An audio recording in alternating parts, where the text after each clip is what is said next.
Welcome to the Depth Dive. We're diving into a stack of your sources today, a really thought-provoking collection. Yeah, they challenge some core assumptions, don't they? Mm-hmm. About happiness, success, what it all means. Exactly. And the material really zeroes in on this provocative idea, often summed up as not giving a fuck. Right. Which sounds maybe aggressive or apathetic, but the sources, they're clear. It's not about apathy at all. No. It's more deliberate, selective, choosing where you put your energy, your emotional weight, facing tough truths. So, okay, our mission here in this deep dive is to unpack that, using your source material.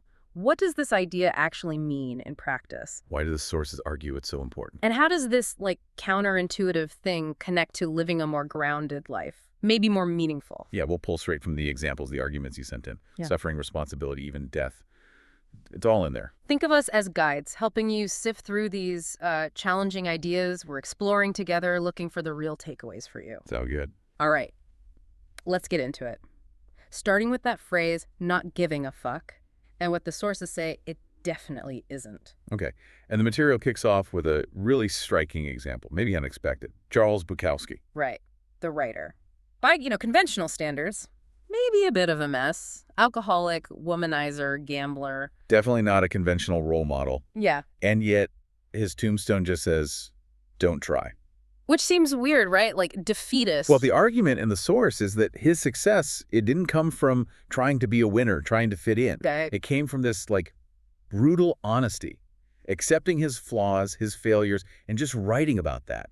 He didn't try to be great. He just was himself, authentically. So that's the first clue. It's not apathy, it's honesty. Prioritizing authenticity over what others think. Exactly. Fierce honesty. Which feels, totally different from our current culture, doesn't it? Especially online. Oh, definitely. Yeah. Social media is this constant performance, right? Yeah. Everyone's got the perfect life. Yeah. And if you're feeling anxious or scared or guilty, you start thinking, what's wrong with me? Precisely. And that leads straight into what the source calls the feedback loop from hell. Okay, what's that? You feel bad about something, whatever it is. Yeah. Then you start feeling bad about feeling bad. Okay. Yeah. Like judging yourself for having negative emotions. Yes. It's this awful spiral. And the core idea here is that not giving a fuck about the feeling bad part, Yeah. that's what breaks the loop. So accepting the emotion without piling on more judgment. You got it. Short circuits the whole thing. That also reminds me of Alan Watts, the backwards law. Yes. Good connection. The idea that the more you desperately chase feeling good, The less satisfied you are. right, because the chasing itself highlights what you don't have. Wanting positive is negative. Accepting negative can be positive.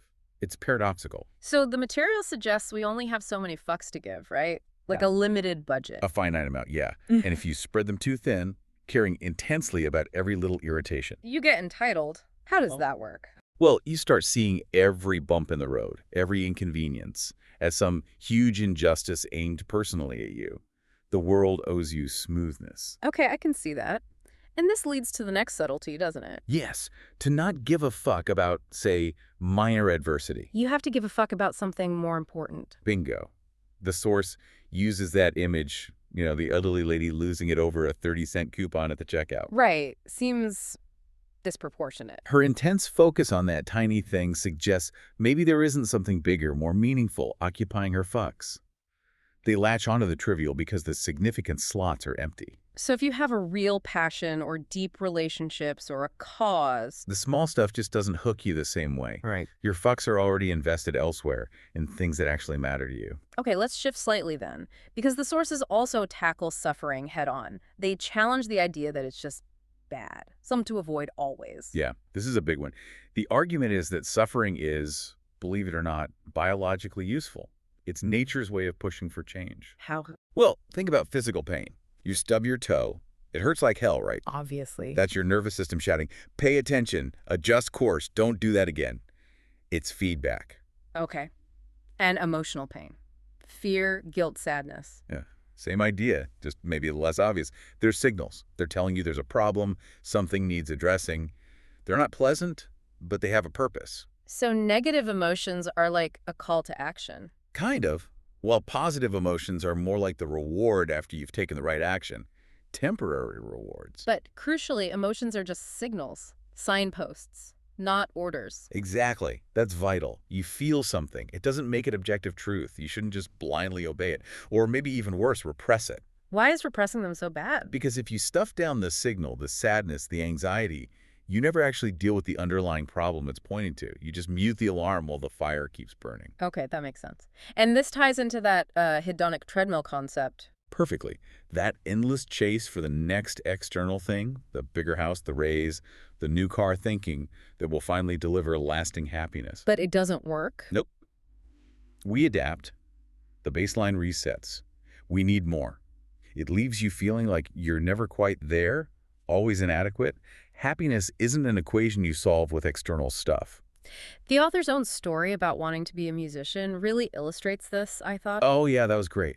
Loving the idea of being a rock star. The fame, the crowds, the result. But not the process. Exactly.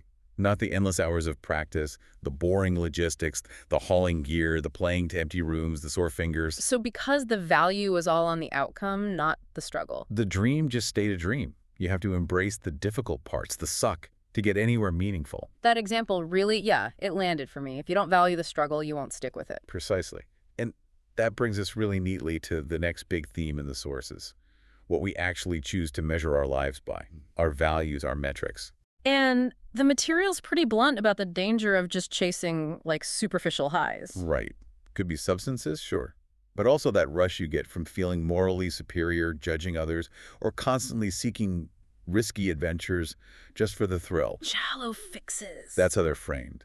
Temporary boosts that avoid tackling the real underlying problems. And the sources suggest, maybe controversially, that some self-help stuff actually pushes these fixes instead of deeper work. And this chase for validation, it can slide into entitlement, like that example of Jimmy, the startup guy. Oh, Jimmy, yeah. Yeah. All talk, no substance, living in his own bubble. Totally convinced of his own genius. And that belief, that entitlement, was like a shield, right? It warped reality for him. Any criticism, oh, they're just jealous. Or stupid. Couldn't possibly be him. The author even shared a personal story about this, getting caught with weed as a teen. Yeah, and feeling like that mistake defined him, like it was this unsolvable problem, which then led to this kind of entitlement in relationships, constantly needing reassurance, external validation. That feels very relevant now, doesn't it? We're so connected, but maybe more insecure. I think so.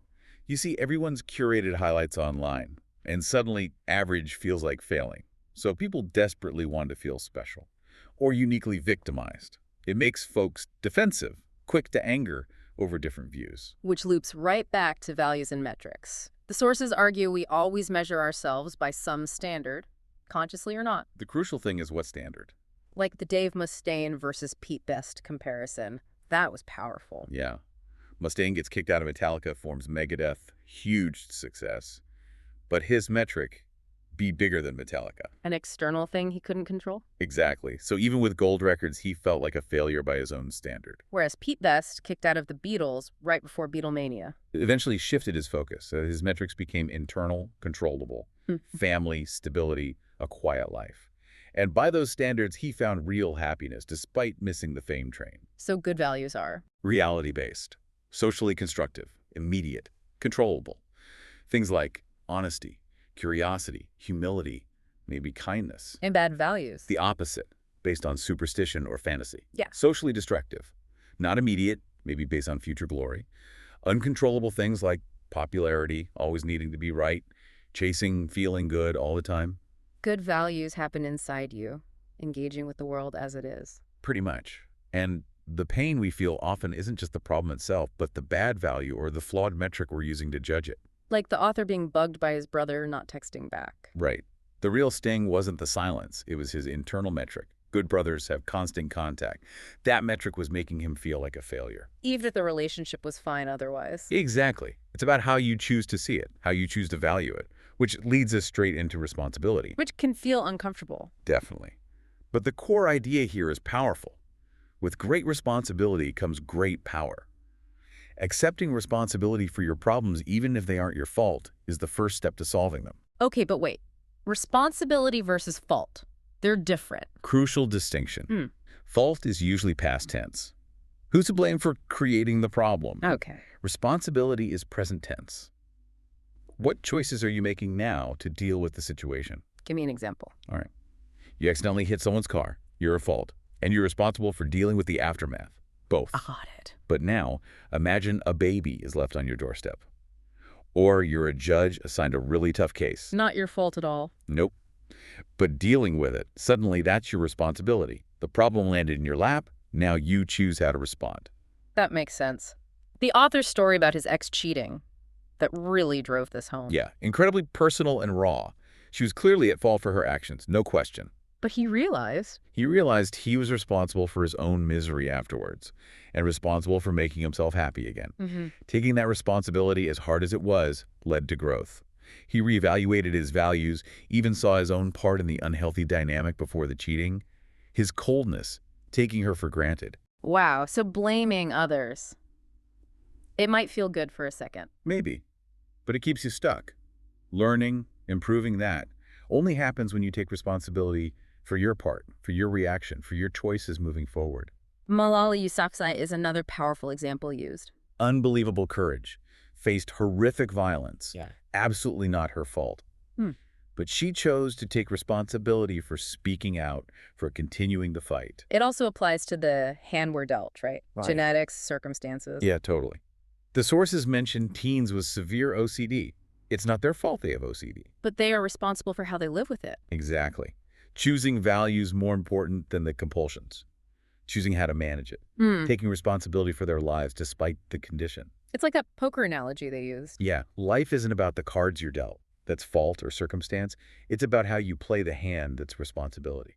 The sources also briefly mention victimhood chic. Just a quick point, yeah, suggesting that sometimes the constant online performance of being offended can be a way to push responsibility onto others and get attention, which they argue might detract from genuinely victimized people. Okay.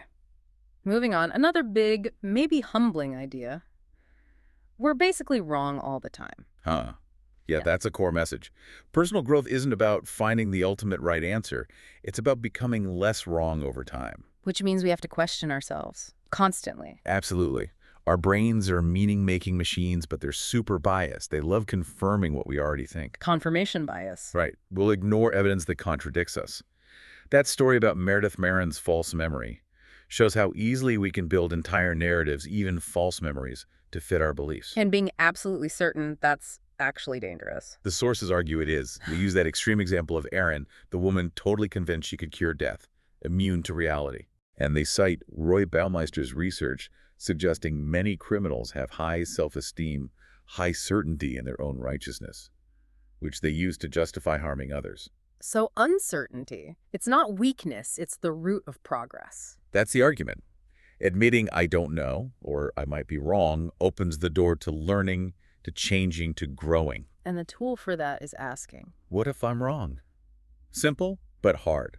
Like the friend's brother who was so sure the engagement was wrong. His certainty caused misery, admitting he might be wrong. That allows for growth, better relationships. It's the harder path, though. This connects to saying no, setting boundaries. Because if you stand for something, You have to reject the alternatives. You can't give a genuine fuck about X if you're also trying to appease Y and Z, which contradict X. avoiding rejection leaves you directionless. Rudderless, yeah. Commitment. Choosing depth in one area inherently means saying no to breadth, to other options. Relationships are a key place this plays out. Definitely. The sources suggest Romeo and Juliet isn't romantic. It's maybe a satire of obsessive, unhealthy love. And those toxic dynamics, the victim and the saver. Yeah, both roles are ways of avoiding responsibility for your own stuff. The victim needs saving. The saver needs someone to fix, to feel good about themselves. So a healthy relationship isn't about solving each other's problems. No, it's about two people solving their own problems, side by side, supporting each other, which allows them to feel good about each other, not just using the other person to feel good about themselves. Healthy boundaries allow support by choice, not obligation. Exactly. And conflict. It's necessary. Uncomfortable, sure, but necessary. Why? Because it shows you who's really there for you, unconditionally. When things get tough, when you disagree, healthy relationships need both people to be able to say no and hear no. That builds trust, real intimacy. And if trust is broken, how do you rebuild? The sources say it's tough. Requires the trust breaker to admit the real, probably unflattering values that led to the breach. Not excuses, the real reason. And then Build a track record. Consistent, improve behavior over time. It's not quick. It takes work. All right, nearing the end here, the do something principle, what's that about? Simple but powerful. If Yeah. you're stuck, anxious, unmotivated, just do something. Anything related to the problem. Action first. Action first. Action leads to inspiration, which then fuels motivation. Not the other way around, like that math teacher's advice. Stuck on a problem. Don't just sit there thinking. Start working on it, even if you don't know how it ends. This makes failure less scary then. Exactly. Because the metric for success becomes the action itself, not the outcome. Any action, even if it fails, is still progress. It moves you forward. You learn something. And this whole journey, all these ideas, they ultimately lead to the heaviest topic, death. Yeah. The author shares that incredibly moving story about his friend Josh dying young, 19. A real before and after moment. Totally. And he says, paradoxically, it gave him permission to actually live differently, to prioritize differently. Which connects to Ernest Becker's ideas. Right. Becker argued that so much of what humans do, build civilizations, create art, strive for legacy, is driven by a deep fear of death. We create immortality projects to make our conceptual selves live on. Our values are our immortality projects. Essentially, yeah. But then Becker, near his own death, had a realization. The projects, they're the problem, not the solution. So what's the answer? The bitter antidote, as the source calls it. Accepting death's inevitability, truly internalizing it. Confronting your own mortality. It's the only certainty, so it has to be the compass for your values. That's the argument. Like the author on that cliff edge, facing potential death, suddenly all the trivial stuff vanished. What mattered became crystal clear, instantly. So true happiness, according to these sources, isn't about avoiding pain. No. It's about caring about something bigger than yourself. Choosing values that stretch beyond your own ego. Simple, immediate, controllable values that can handle chaos. Entitlement isolates you, caring connects you. Beautifully put. It brings us back to Bukowski again. We're all gonna die.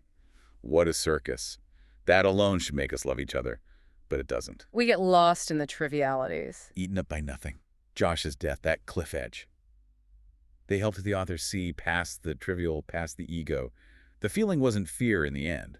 It was. Alive. Very alive. That profound feeling comes precisely from facing the ultimate uncertainty, accepting it, letting it clarify what's really worth giving a fuck about. Wow. Okay, so wrapping up this deep dive, the core message, this subtle art, it's not indifference, not passivity. Not at all. It's conscious, it's often hard work, ruthless prioritization based on values you've really examined. It means accepting suffering, discomfort, uncertainty, not as failures, but as just part of living, maybe even necessary parts. Yeah, and taking radical responsibility for your emotions, your choices, your problems, even when stuff happens that isn't your fault. It's about choosing your values and metrics carefully. Internal, controllable standards, not chasing likes or comparing yourself constantly. Setting boundaries. Embracing conflict when it's necessary for trust. Knowing how to say no and hear no. And finally, grounding it all in the awareness of mortality. Using that awareness to filter out the noise and focus on what truly matters. It's definitely not a recipe for feeling good 24/7. It's more about getting comfortable with discomfort. Choosing your struggles wisely, based on what's genuinely meaningful to you. And the material definitely leaves you with some powerful questions to mull over. Yeah, like, if death really is the only certainty, how should that change what you decide is worth your energy, your care today? Or how might truly accepting that you're probably wrong about a lot of things start to shift some of your most tightly held beliefs?